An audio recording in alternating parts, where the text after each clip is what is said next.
והוא אחד ואין שני, להמשילו, להכבירה, בלי ראשית, עוד בלי תכלית, ולא העוז והמשרה. In this week's Parsha, Parshat Shmini, after the calamity of Nadav Avihu and the tragedy of their death, the Torah limits the use of wine for the Kohanim, the priests who are working in the Mishkan or Beit Mikdash. In this way, the Torah prescribes a solution to the problem that may have actually caused the calamity itself.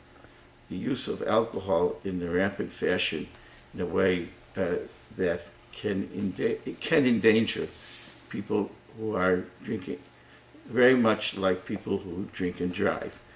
The limitation on the use of alcohol is only part of the solution that the Torah prescribes for the problem of alcoholism.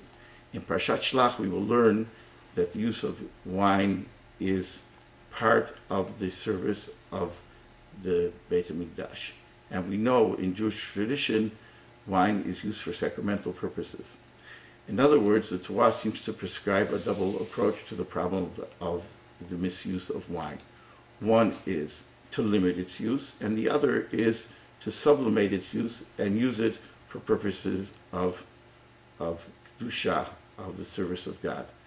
I think that this approach is relevant today with the rampant alcoholism that we now feel in Israeli society and in society in general. I think that the double approach of the limiting of the use of alcohol and its sublimation for purposes of for lofty purposes is a relevant solution today, certainly better than the idea of prohibition that was a failure in its time and would certainly be a failure today. And yet we must deal with this problem as it affects so much of our society and our youth, and I think that the Torah's suggestion of limitation and sublimation is relevant even today. Shabbat Shalom. אשר מלך בטרם כל יציר נברא, לעת מסע בחפצו כל אזי מלך שמו נקרא.